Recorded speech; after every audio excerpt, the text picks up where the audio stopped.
Hola, ¿cómo estás? Nuevamente con el placer de saludarte y en esta ocasión invitarte para que si tienes o quieres actualizarte en todos los temas de coaching, tanatología, proceso de duelo, por favor ingreses a mi página donde encontrarás qué tenemos para ti, qué opciones tenemos para ti, qué te puede interesar, fechas, costos, todo. Por favor, ingresa a www.mari.carmencastro.com/cursos. Te invito por lo pronto a esta tercer cumbre de tanatología y proceso de duelo totalmente gratuita. Hasta pronto.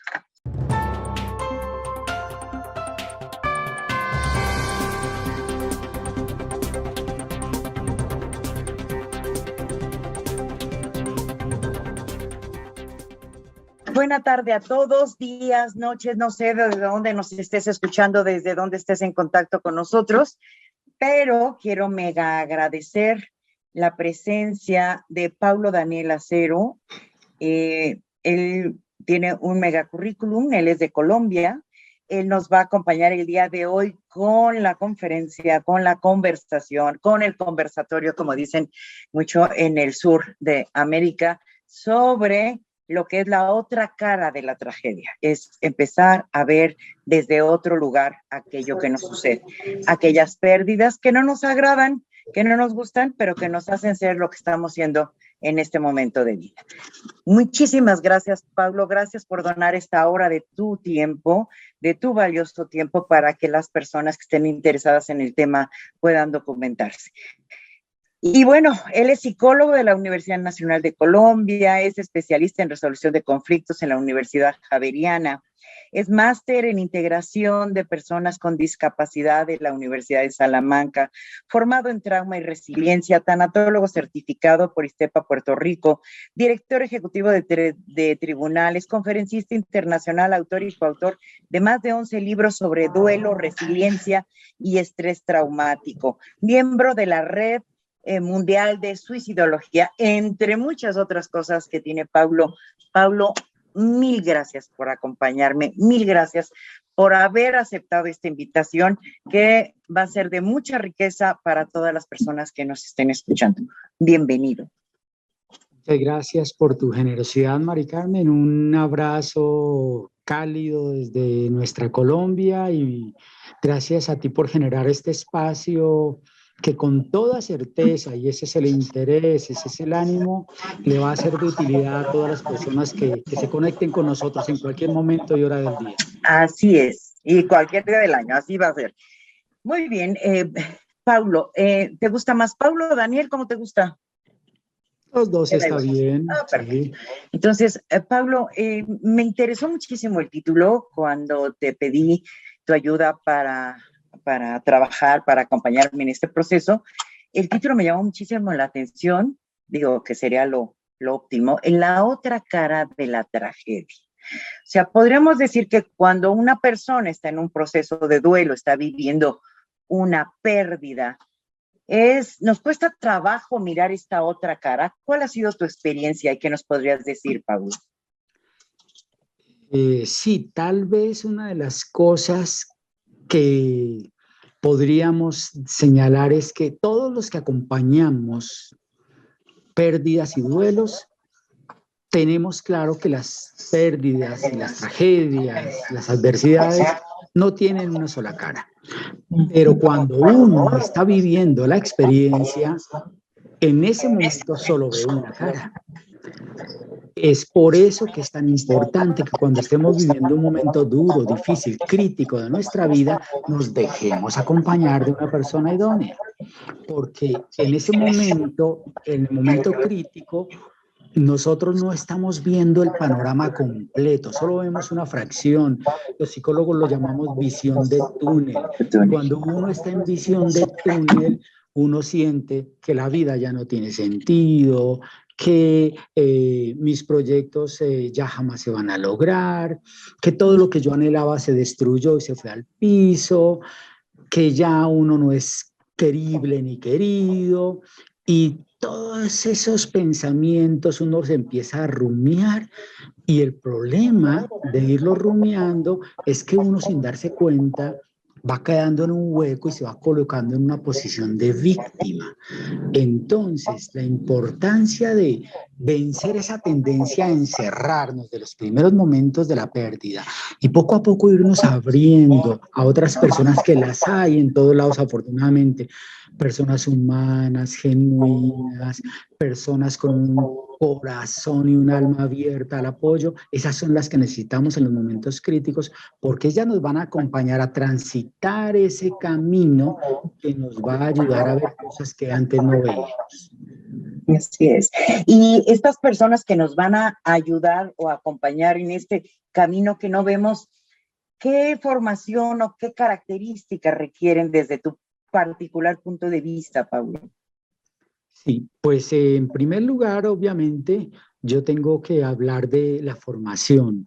Claro, hay muchas personas que han pasado por eventos críticos y, digamos, tienen esa sensibilidad por haberlos vivido, pero no siempre o no necesariamente el hecho de haber vivido un momento crítico nos capacita o nos da las herramientas idóneas que a veces se requieren para acompañar. Entonces la formación en ese sentido nos sobra.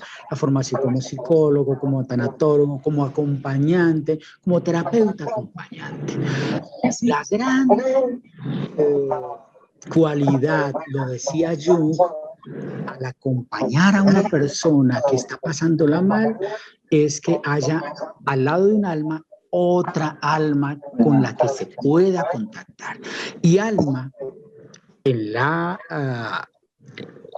digamos, en la parte académica implica intelecto, voluntad y emociones.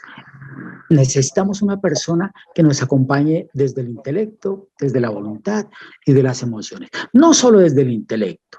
Los hombres acompañamos muy desde el intelecto, desde la razón, de algún día tenía que suceder, de échale ganas, al fin y al cabo eso tenía que pasar o fue lo mejor. Y no basta con el intelecto, pero tampoco basta con las solas emociones. Intelecto, voluntad y emociones. Voluntad. Una persona que nos acompaña con la voluntad sabe que nosotros, a medida que pasa el tiempo, en lugar de ir saliendo cuando estamos en duelo, sentimos que vamos hacia abajo. Y entonces esa persona no hace lo de las demás personas. Ocurre en todos lados. Yo lo he notado allá cuando voy a dar mis clases, conferencias en México. Aún uno está muy acompañado el primero y segundo mes. Y la gente se va retirando porque dicen, ya salió, ya está bien. La gente, no sé, considera que 2 o 3 meses es prudente para que uno supere el duelo. De hecho, después le empiezan a decir que ya deberías haberlo superado. Pero una persona que se ha formado sabe que es al contrario, que a medida que transcurre el tiempo es cuando la persona más necesita esa compañía, ese corazón humano, esas palabras sensibles, ese oído presto que le sirve a la persona en duelo para reconocer, uno, que no está sola, y dos, para ir viendo que si hay un camino que si lo recorremos persistentemente nos puede llevar, por lo menos nos puede sacar de ese hoyo en que inicialmente nos encontramos. Entonces la gran habilidad es la habilidad de ser humanos, pero una segunda habilidad muy importante es validar las emociones y la forma de expresar de la persona que le está pasando mal. Es decir, yo soy muy respetuoso, debemos serlo, para no decirle a una persona, esto no está bien que sientas estas cosas. No, si la persona está sintiendo lo que está sintiendo, son sus sentimientos, entonces también debemos aprender a ser respetuosos y validarlos y darle ese sentido de dignidad al sufriente.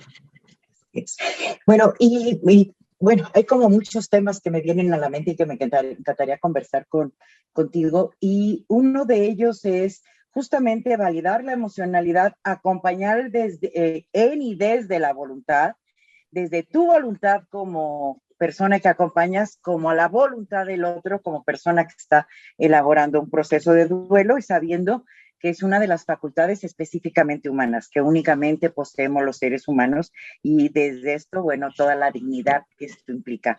Pero, Paulo, ¿qué pasa cuando una persona se niega a ser acompañada desde el intelecto, desde la voluntad y desde la emocionalidad. Y bueno, yo siempre he agregado que también desde la conducta, desde los valores, porque el duelo implica todo lo que los seres humanos somos. Pero bueno, de estos tres factores, ¿qué podemos hacer cuando no quieren ser acompañados? Digamos que cuando una persona no desea ser acompañada, una de las características que tenemos que tener quienes la rodeamos es ser pacientes con la persona. El acompañamiento no puede ser impuesto, pero lo que estamos atentos es porque a todas las personas nos ocurre que en algún momento, digamos, tenemos ese chispazo de esto me desbordó. Y cuando esa persona hace conciencia de esto me desbordó, es cuando está preparada para recibir apoyo. Entonces, digamos que tenemos que tener esa sensibilidad de estar tal vez dejándole a la persona, no atosigándola, sino dejándole una cierta distancia, pero nosotros estamos en esa distancia esperando que la persona manifieste ese momento concreto en la cual está preparada para recibir la ayuda. Esa es la lectura que uno aprende, por ejemplo, en el entrenamiento clínico. Claro. Y bueno, es como más fácil cuando tienes una pérdida muy grande, como es la muerte o la enfermedad, esta enfermedad ya cercana. Pero ¿qué pasa con otro tipo de pérdidas? Que a lo mejor, por ejemplo, ahorita como consecuencia de toda esta pandemia, esto que estamos viviendo de la pérdida de trabajo, de los divorcios o las separaciones que se están dando en las familias, ¿qué tan fácil o qué tan difícil es llevarlos a contactar con la necesidad de solicitar ayuda? En caso necesario, obviamente, no se trata de ayudar por ayudar, sino que se den cuenta de que no puedo solo, sobre todo en los varones, porque a pesar de que ha habido muchos cambios, aún se sigue dando y los varones son los fuertes de casa, son los valientes y no pasa nada en ellos. ¿Qué podemos hacer ante esta situación, Paulo? Sí, lo primero que tenemos que reconocer es que los seres humanos somos esencialmente sociales, necesitamos del otro. Y aunque en ocasiones nos obstinemos en que como cuando éramos niños, yo solo puedo, déjenme solito, hacíamos ese tipo de pataletas, necesitamos una persona, insisto, paciente que nos muestre que hay una ayuda disponible. Y obviamente quienes estamos en el momento de sufrimiento debemos ir poco a poco haciendo conciencia que necesitar ayuda de otro no significa que seamos menos seres humanos, eso no nos debilita, eso no nos quita humanidad. Es que a veces hay esa sensación de que buscar ayuda implica un signo como de menor calidad humana. Y no, realmente, para ponerlo en estos términos, es más fuerte quien es capaz de reconocer que algo le desbordó, se le salió de las manos y que necesita ayuda. El que no busca ayuda no es que sea más fuerte, tal vez es que todavía tiene que hacer un fuerte trabajo con el ego, ¿Qué trabajo cuesta? Sí. Que lo hace ver y que lo hace aparentar fortaleza. Ok, pues muy interesante. Y bueno, hay otro megatema a tratar. ¿Consideras, porque veo y ahí leo tu letrero atrás, que la resiliencia es un factor que ayuda en la elaboración de duelos? Ya que te diste cuenta de que estás en un proceso de duelo, de que perdiste algo importante y entonces dices, wow, no puedo sola o solo con esto. ¿La resiliencia ayuda, Paulo? ¿Y qué es la resiliencia, no? Por supuesto. Las investigaciones sobre la resiliencia muestran que ese es un elemento importante para trascender las adversidades de la vida.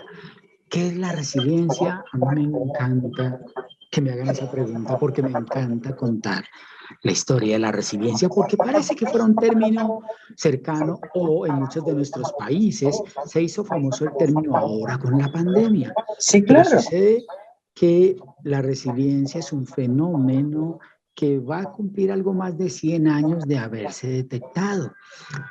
Ese término de la resiliencia lo descubrieron, digamos decirlo, originalmente les pertenece a los ingenieros, quienes en algún momento, ante ese reto de hacer construcciones cada vez más fuertes y sismo resistentes, tuvieron que observar cómo era el comportamiento de los metales frente a movimientos fuertes, a presiones intensas, y descubrieron que hay unos metales que sometidos a presiones o fuertes temperaturas se quiebran, pero hay otros metales que sometidos a esas fuertes presiones o temperaturas se hacen más flexibles, más maleables, y entonces soportan de mejor manera esas intrusiones externas.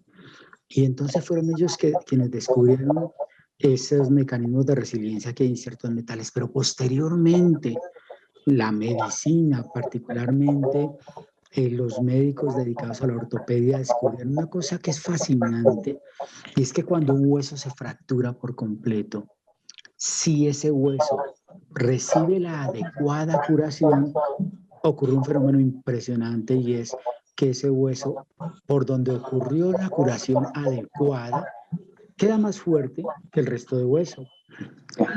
De modo que si esa persona por alguna razón volviera a tener un golpe igual al de antes, el hueso no se rompe por ahí mismo, sino por otro lado. Y a eso se le llamó resiliencia. Ahí es cuando posteriormente, hace unos 30 años, 35 años, en la sociología y en la psicología se revisó ese término porque se encontró con fenómenos elementales para responder a esa pregunta de por qué ante eventos difíciles algunas personas se desmoronan y otras salen fortalecidas. Y se descubrió que las que salían fortalecidas era porque permitían que se incrementaran, que se forjaran esos recursos de resiliencia que tenemos todos los seres humanos, recursos de resiliencia que no salen a la luz, que no emergen si las personas no emprenden una lucha para superar aquello que les ocurrió.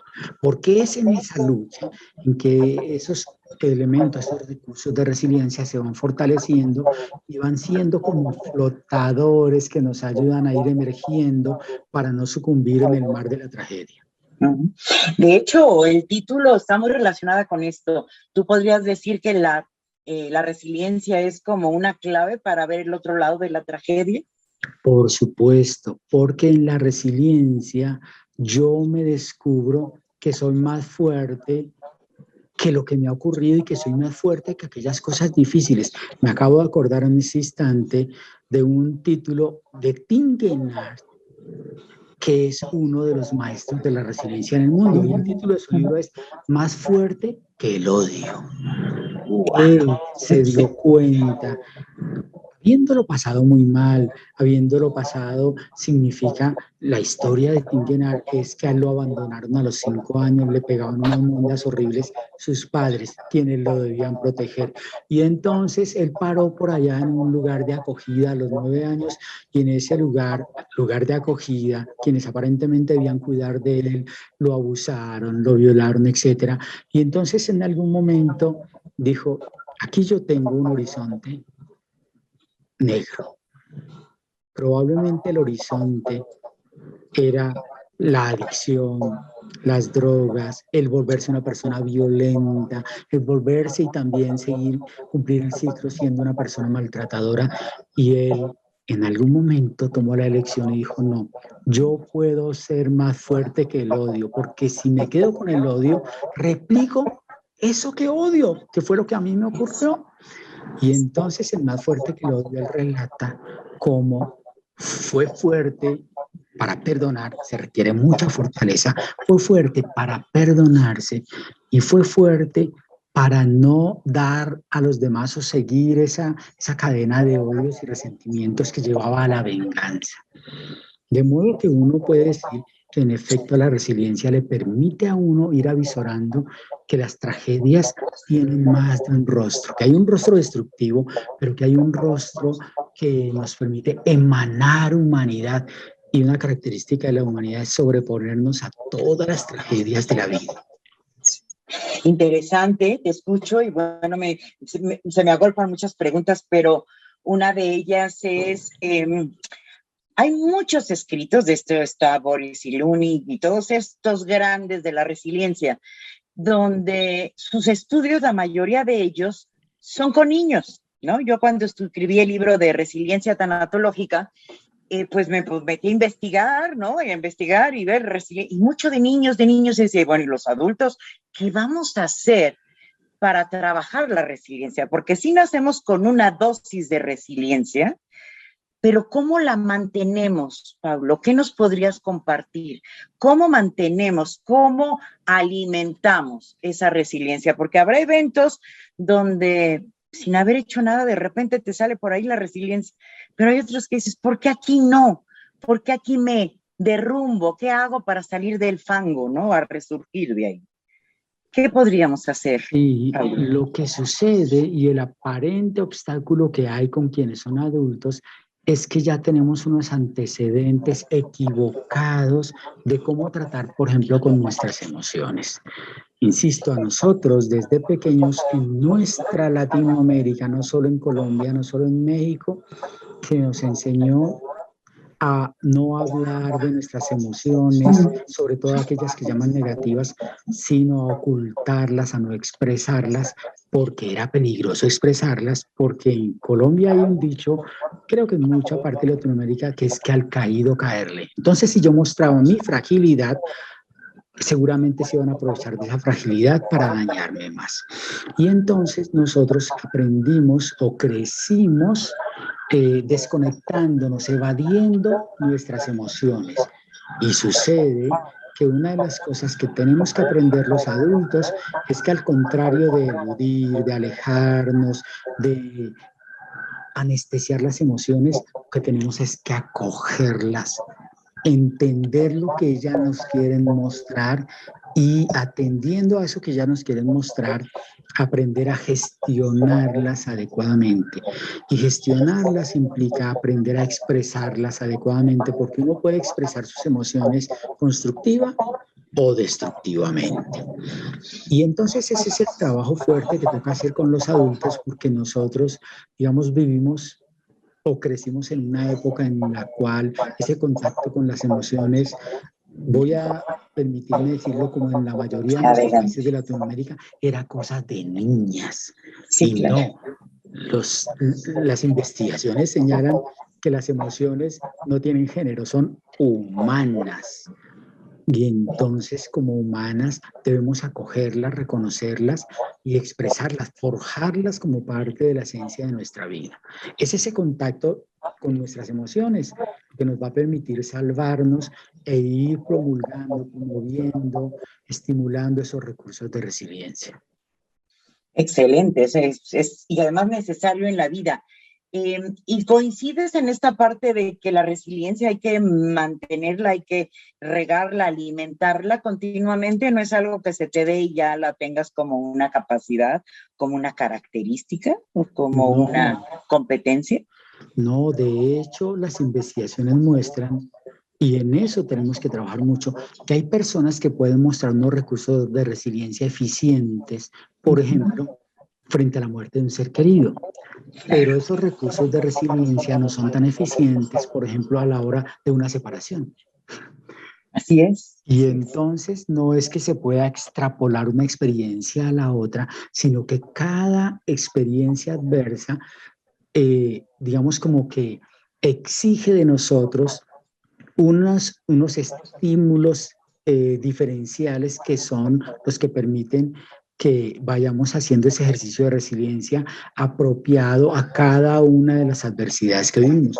No por el hecho, aquí en Colombia solemos decir que tenemos que aprender que los duelos y las pérdidas no generan callo, es decir, no por sí mismas, como yo ya superé una, supero todas las demás. No, como yo ya superé una, claro, tengo en mi memoria que lo he hecho, pero tengo que hacer la lucha, hacer el trabajo pertinente al próximo evento difícil para poder trascenderlo, o si no, no solo, o sea, Justamente las competencias no es que uno las adquiere y queden ahí de por vida, sino que toda Así es. competencia debe ser adecuadamente trabajada, estimulada en cada evento de la vida.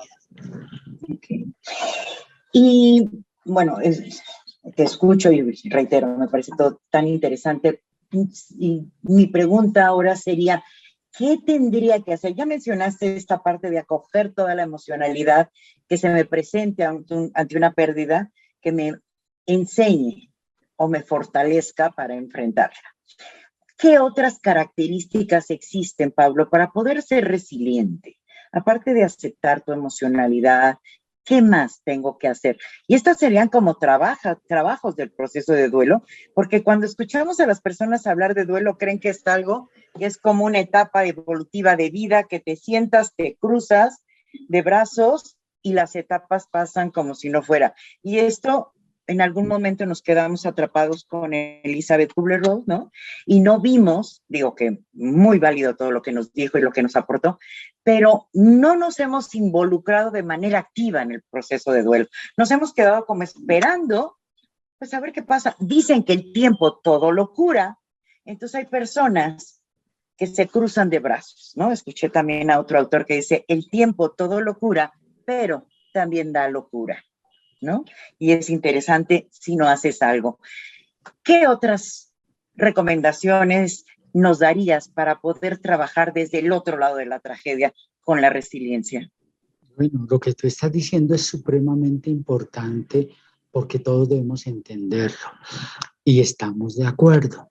La historia de la tanatología nos regala esas hermosas percepciones y esa brecha que abrió Elizabeth Kubler, Por supuesto. pero nos señala en algún momento que la persona sufriente, quien vive la pérdida, no puede ser pasiva frente a ella, sino que tiene que ser activa, y las últimas investigaciones nos señalan que para ser activa las personas tienen que emprender una serie de tareas.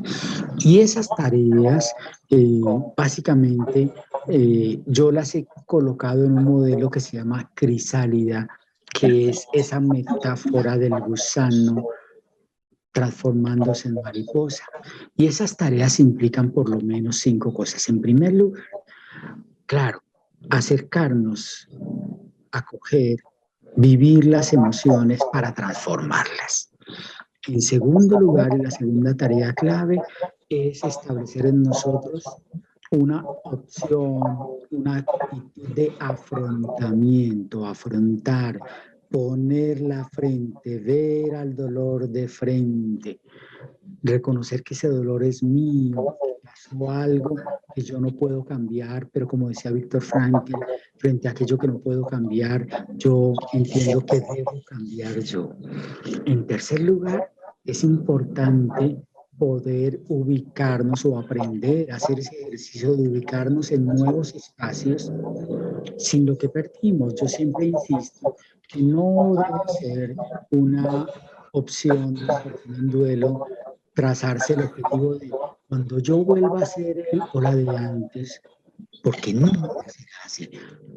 Una vez has tenido una pérdida, jamás volverás a ser el o la de antes. Y eso es lo bonito del duelo, porque el duelo en ese sentido implica entender que el dolor deforma, pero que el duelo transforma.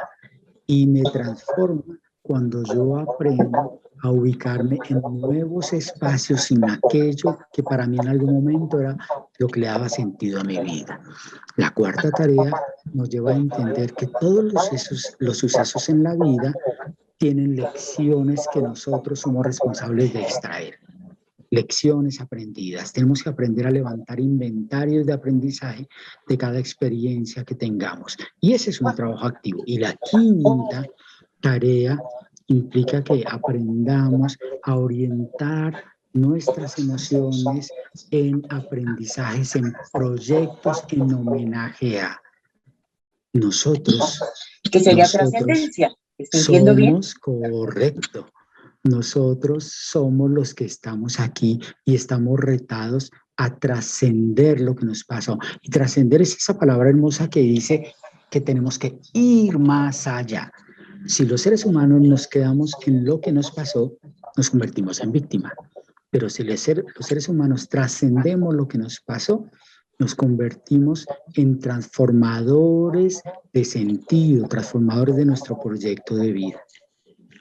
Excelente, qué interesante. Y bueno, que es igual que Niemeyer también, como Worden, como todos estos grandes autores, ellos ya no nos hablan de etapas o fases, porque si nos vamos atrás con Linderman, con Bowlby, todos estos autores que han estudiado el proceso de duelo, todos nos hablaban de etapas. Pero viene Worden, creo que en 1999, algo así, o 1990, 96, donde él dice, o algo así, ya en el siglo XX, ¿verdad? Y nos dice, a ver, no son etapas, son tareas, que hay que cumplir tareas.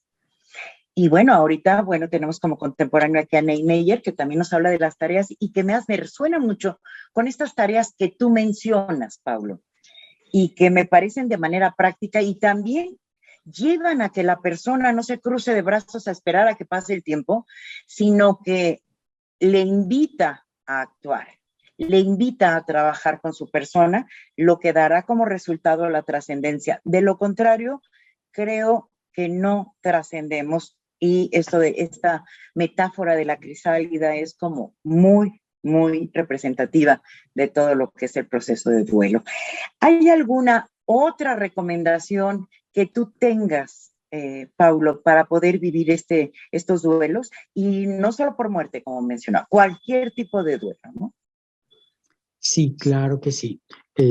Una de las cosas es entender que en la vida todas las pérdidas merecen un espacio de duelo.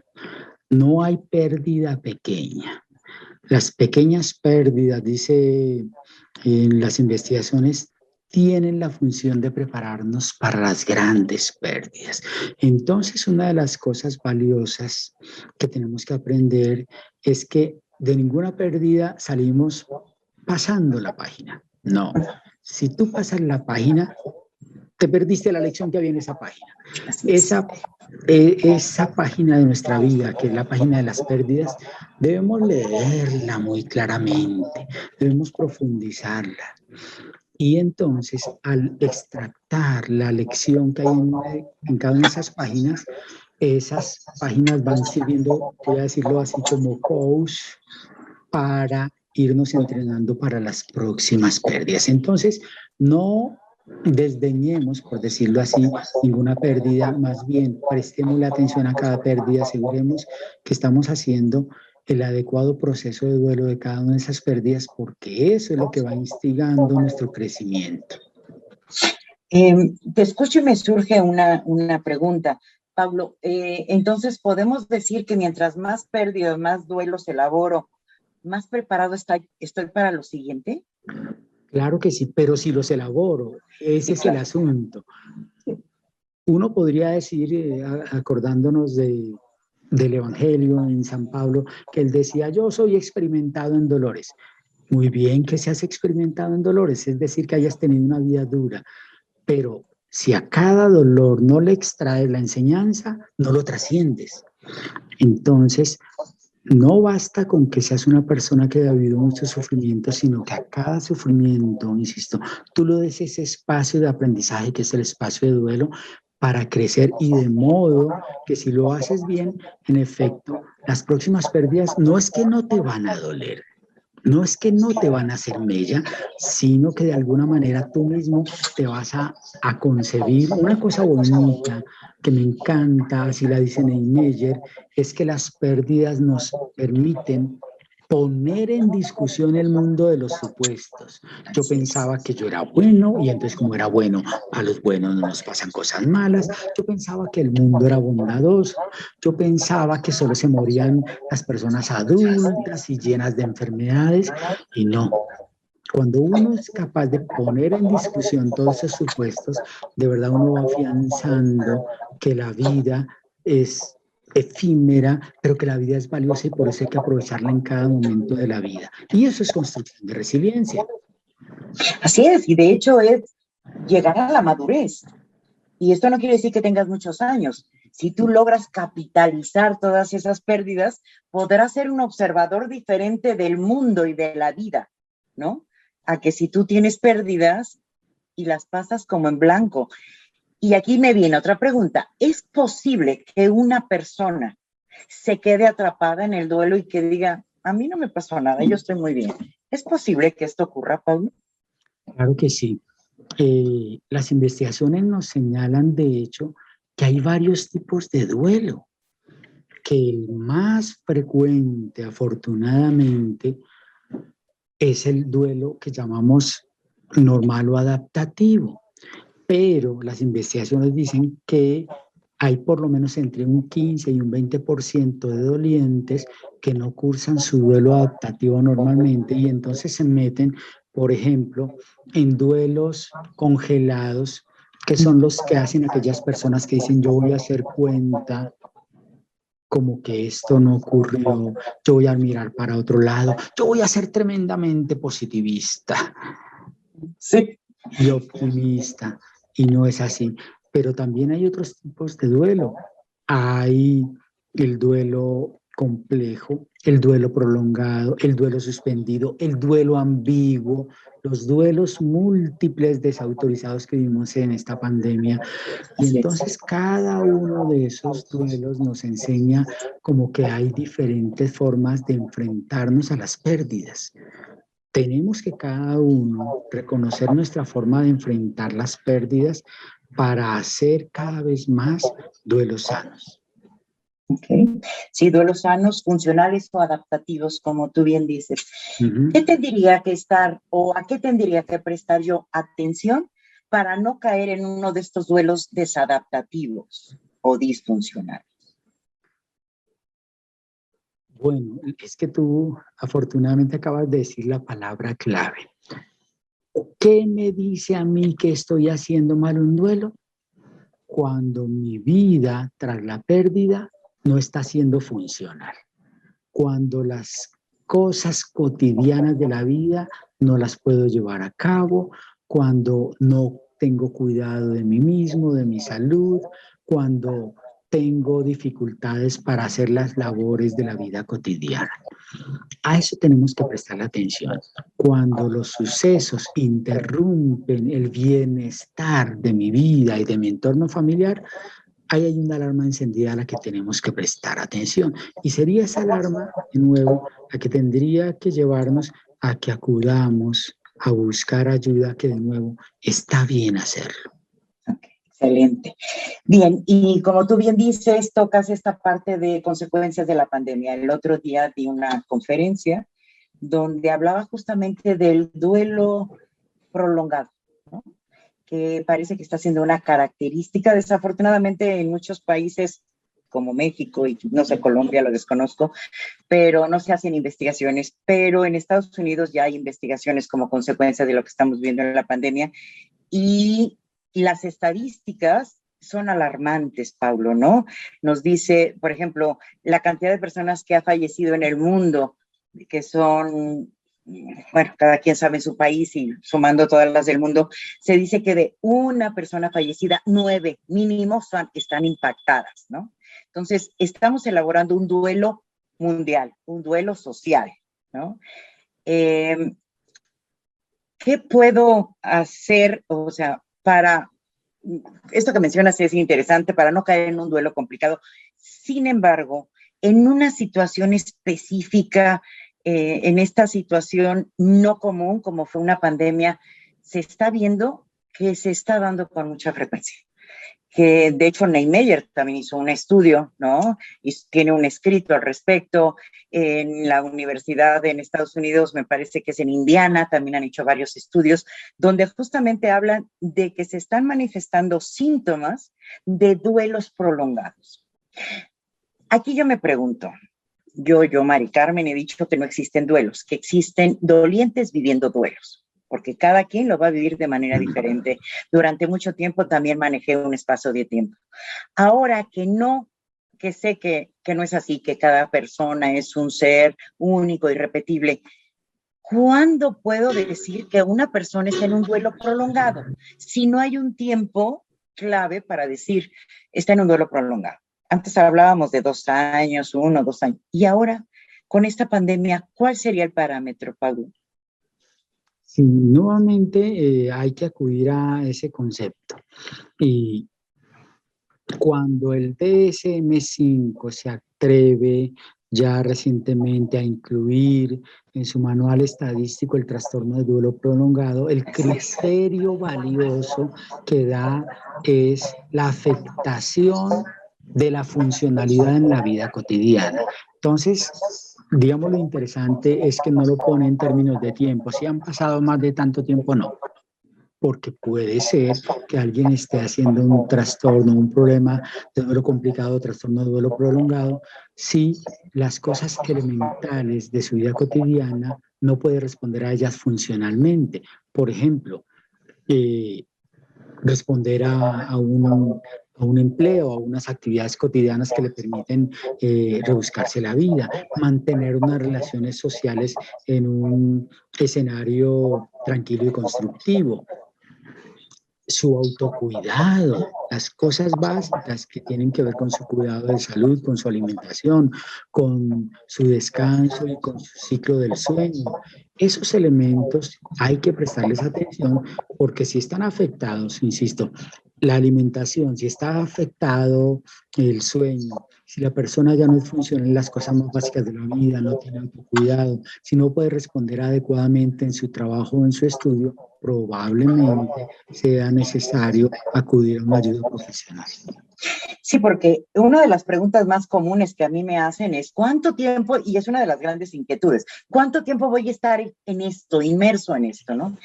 Entonces, no podemos manejar tiempo, pero esto que tú hablas de las características, por supuesto que hay que estar muy atentos para ver en qué momento se pueden presentar ante una situación de un duelo que ya llega a ser prolongado. Y no solo es prolongado en tiempo, sino en todo lo emocional, conductual y valores que estoy viviendo como consecuencia del proceso de duelo.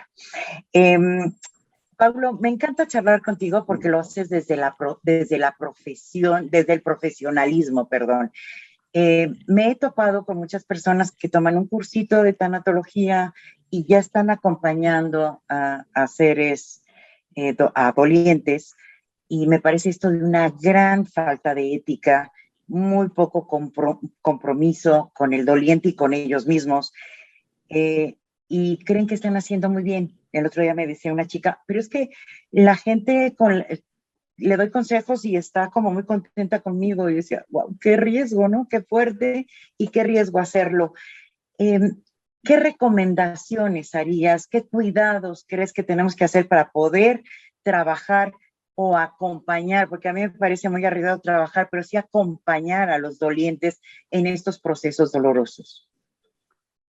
Yo creo que una de las cosas grandes e importantes es reconocer que acompañar a una persona en duelo es un escenario delicadísimo porque la persona en duelo está en un entorno de fragilidad que si no lo cuidamos, creyendo que hacemos bien con la buena intención, lo que hacemos es un daño. En salud y también en psicología tenemos un término para eso que se llama iatrogenia. Iatrogenia. Que es que quien debe cuidar y hacer un bien termina haciendo un mal. Eso está debidamente documentado. Pues igual en el acompañamiento de duelos no basta, insisto, la buena intención y no basta o no es posible acompañar desde el sentido común. Estoy de acuerdo. Hay que prepararnos, hay que recibir elementos, hay que educarse, hay que forjar unas herramientas terapéuticas que tienen que ser entrenadas. Fíjense que desde hace mucho tiempo la psicología descubrió que no bastaba con oír al usuario o al paciente, sino que había que escucharlo y, dice Rogers, escucharlo activa, escucha activa. Y él hablaba de que la escucha activa es aquella escucha en la cual yo no escucho solo con mis oídos, sino con todos mis sentidos. Y eso es un arte. pero es un arte que no viene Se de los desarrolla. genes, sino que hay que trabajarlo Así es. correcto para poderlo hacer adecuadamente. Y mira que las personas en duelo saben y sienten quién les acompaña adecuadamente y idóneamente preparado. Fácilmente una persona que no tenga esa preparación da como una receta. Lo que tú deberías hacer es esto y esto y esto y esto. Así es. Y sucede que cada duelo es tan particular que reta al acompañante a adecuarse a eso que necesita la persona para ese momento especial de su fragilidad. Y en eso tenemos que, insisto, ser muy respetuosos. Sí, hay muchas eh, herramientas, por así decir, de intervención que hay personas que están tratando de emplear. El otro día escuchaba a una persona que decía que a través de, me parece que era hipnosis, él curaba los duelos. A mí me pareció tan arriesgado que yo dije, este hombre o esta mujer, porque no quiero ni mencionar ni dar pistas para seguir, debe estar rico, millonario, porque lo que no pagaría un ser humano por decir, ¿qué tengo que hacer? Pero quítame esto que estoy sintiendo. ¿Qué tengo que hacer? ¿Cuánto te pago? Pero dime cómo me curo y lo más rápido que pueda, ¿no? Si es a través de una sesión de hipnosis. Creo que esto me está, bueno, a mí me hace mucho ruido. Tenemos que tener cuidado con lo que decimos. Pablo, no sé tú qué opinas al respecto. Claro que sí, porque lo que estamos haciendo con eso es, digámoslo así, fomentando una conducta insana en los duelos, que es la evasión. Claro. Cuando yo tengo un dolor, yo, en esa urgencia de mi dolor, yo digo, una pastilla Sí, que sí, me sí. anestesie. Pero la pastilla que anestesia no cura. Ojo, una cosa es la anestesia para que no sientas dolor y otra cosa es el proceso que necesitas para restaurarte. El proceso de duelo implica no solo no sentir dolor, sino gestionar aquellos recursos para sanar adecuadamente y cerrar la herida de la pérdida, de modo que esa herida se convierta en una cicatriz que siempre estará presente, pero ya no duele. Si ya no duele y además son como nuestras medallas. Yo le digo a la gente que está en duelo y que ya salió y me dice, pero es que ahí lo recuerdo. ¡Qué bueno! Son tus medallas de la vida, ¿no? Que si las pudiéramos ver, hay personas que están llenas, tienen el pecho, los hombros llenos de medallas por las batallas que han enfrentado, pero esto seguramente les ha hecho más humanos, les ha hecho con una madurez y con una trascendencia importante en la vida. Y bueno, cuando digo esto es, no rechacemos el dolor. Humberto Maturana, no recuerdo si es de él, yo me la aprendí de él, pero él decía, nada de lo humano nos es ajeno. Y creo que esta es una mega frase. Los que acompañamos en procesos de duelo, a lo mejor en este momento no tenemos un duelo, pero eso no quiere decir que no te va a pasar. O que en el momento en que te pase tú no vas a sentir. No hay vacuna, no hay vacuna. No es como la pandemia que todos esperábamos como agua de mayo que llegara la vacuna. En los duelos no hay vacuna. Hay que vivirlos, hay que enfrentarlos, ¿no?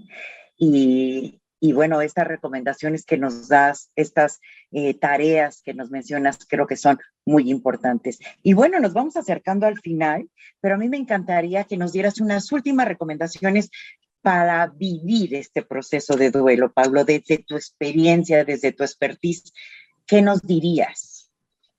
Bueno, lo primero es que tenemos que tener la convicción de que un duelo es un proceso.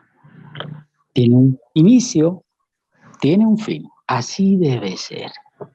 En segundo lugar, que un duelo está tremendamente impactado por dos emociones que tenemos que aprender a trabajar muy adecuadamente. Una es la culpa y otra es la rabia. No hay duelos sin culpas, no hay duelos sin rabias.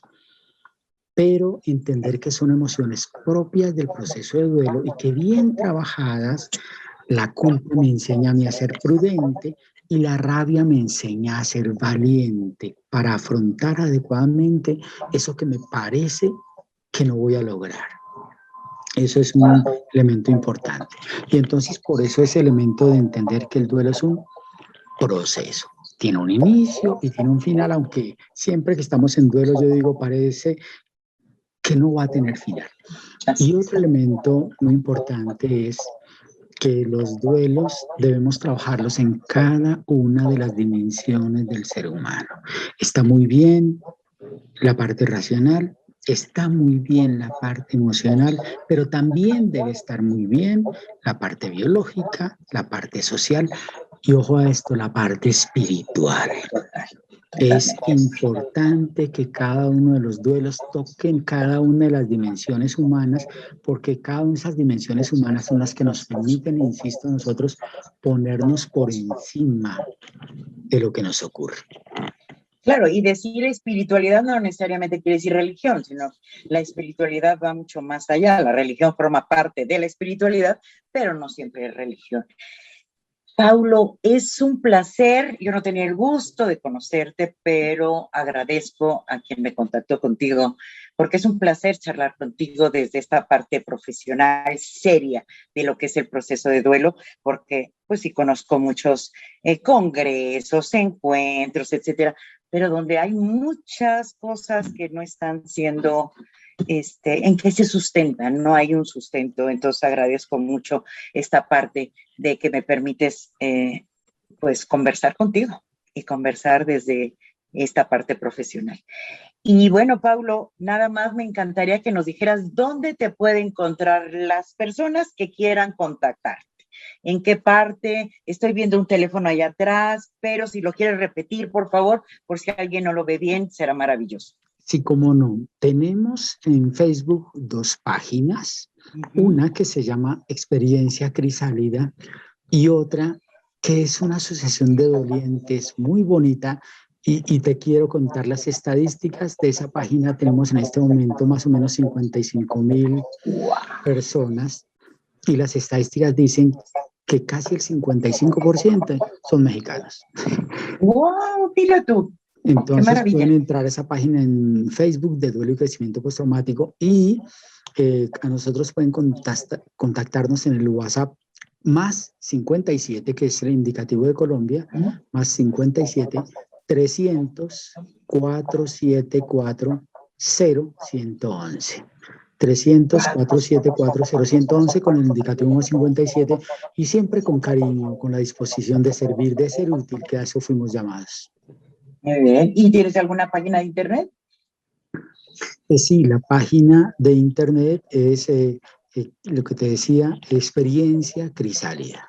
Experiencia Crisálida, perfecto. Muy bien, Paulo, muchísimas gracias. Agradezco, honro tu vida y para mí ha sido un placer que nos hayas donado a mí y a todas las personas que nos escuchan y que no solo de México, nos escuchan de todo el mundo. Te vas a llevar sorpresas cuando te empiecen a llegar personas consultándote algo y a tu página también. Te agradezco mucho, que tengas un magnífico día y espero seguir contando con tu presencia y con tus conocimientos. Mil gracias, Pablo. Muchas gracias a ti, Mari Carmen, siempre con cariño, siempre con la disposición. Un abrazo a todos ustedes, con cariño desde Colombia.